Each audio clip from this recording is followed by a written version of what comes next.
Letzten Endes hängt bei jedem Modell des bedingungslosen Grundeinkommens ähm, die Beurteilung davon ab, wie es denn finanziert wird. Denn eines steht fest, ein bedingungsloses Grundeinkommen, egal ob wir nun 800 oder 900 oder 1500 Euro im Monat als Grundeinkommensanspruch zugestehen, es bedeutet erst einmal, dass damit zusätzlicher Finanzierungsbedarf entsteht. Es hat natürlich wirklich, da sehe ich auch immer noch ein Problem, das mir nicht ganz klar ist. Also irgendwo muss ja dieser Reichtum weiterhin erwirtschaftet werden, der dann umverteilt wird. Selbst wenn man noch so hohe Steuern für alle Gutverdienenden oder Vermögenden erhebt, auch das Geld ist ja irgendwann mal erwirtschaftet worden, auch sei es jetzt in virtuellen Kreisläufen oder in realen Kreisläufen. Und wenn man sagt, ein Grundeinkommen ist in allen Gesellschaften realisierbar, muss man schon nochmal gucken, wo kommt das Geld her? Wir haben auch Modelle durchgerechnet, die aufkommensneutral sind. Das Verrückte ist nur, man muss also dann an den Parametern so lange drehen, bis das zusätzlicher Finanzierungsbedarf und zusätzliche Einnahmen sich ungefähr die Waage halten. Und dann ist man ziemlich genau bei dem, was wir heute haben. Natürlich ist ein Grundeinkommen mit den heutigen finanziellen Mitteln finanzierbar.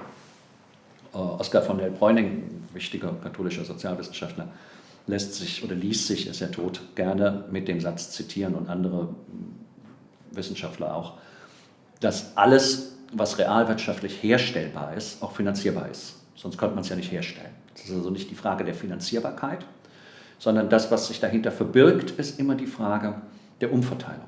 Das ist das Problem unserer heutigen Gesellschaft, dass wir immer fragen, wie ist es finanzierbar? Nein, wir müssen fragen, sind Güter da? Weil vom Geld können sie nicht leben. Das können sie mal ausprobieren. Also erstmal ist es klar, dass es finanzierbar ist im Prinzip, weil es da wirklich nur darum geht, ob wir genug Güter und Dienstleistungen in der Lage sind, überhaupt herzustellen. Also das Grundeinkommen gibt es ja erstmal nicht, sondern es gibt verschiedene Sorten von Grundeinkommen, verschiedene Modelle, verschiedene Vorschläge. Es gibt auch sehr verschiedene Vorschläge, wie es finanziert werden kann. Man muss die Besteuerung, das ist Teil der Definition. Ja, man muss mit Steuern das finanzieren. Welche Steuern kommen in Frage und sind auch aus anderen Gründen wünschenswert?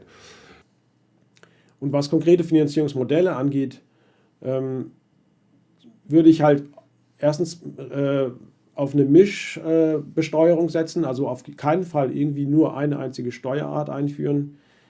Und ich würde sie auch wahrscheinlich schrittweise umstellen, diese Besteuerung.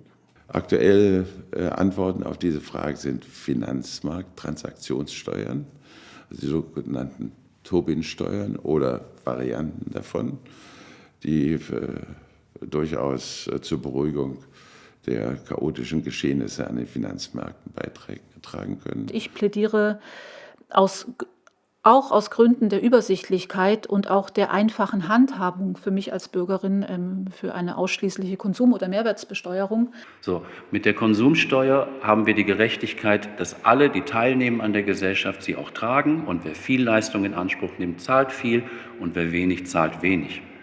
Und mit dem Grundeinkommen, als bedingungsloses Grundeinkommen, ist sowieso die Sache nochmal ganz anders, weil man dann sagen kann, dann ist das auch noch progressiv. Denn erst wer das Doppelte vom Grundeinkommen ausgibt, zahlt dann überhaupt Realsteuern. Eine andere Antwort sind Ressourcensteuern, also insbesondere auf CO2-Verbrauch, Carbon Footprint, wie man sagt. Ja.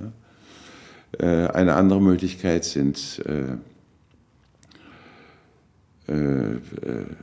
Immobilienbesteuerung oder Vermögensbesteuerung. Man kann auch diese verschiedenen Möglichkeiten kombinieren. Ich bin eher ein Fan, dass man es über die Einkommensbesteuerung macht und dass man effektiv jedes Einkommen, egal wo es herkommt, mit einem ordentlichen Steuersatz belegt, der dann dazu führt, dass Leute, die ein höheres Einkommen haben, gegenüber heute einen deutlich höheren Steuersatz bezahlen, effektiv, obwohl sie ein Grundeinkommen haben, und Leute im unteren Einkommensbereich netto ziemlich gewinnen würden.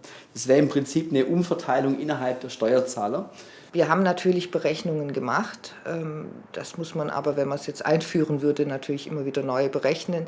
Aber wir haben zumindest rausgekriegt, wenn man auf der anderen Seite Schlupflöcher schließt bei der Einkommensteuer, wenn man eben Ausnahmen reduziert und. Und wenn man es mal so hinkriegt, dass die Leute wirklich real das an Steuern bezahlen, was sie eigentlich theoretisch zahlen müssten, dass man dann durchaus mit wirklich 35%, also echter Steuerleistung, tatsächlich hinkommen kann. Und dann bin ich der Meinung, das ist ein so bedeutender Paradigmenwechsel, dass wir sehr gut beraten wären, interdisziplinäre, von der Deutschen Forschungsgesellschaft finanzierte Kommission, also nicht Kommission, sondern Forschungsverbände zu haben, die das mal überlegen, wie das geht.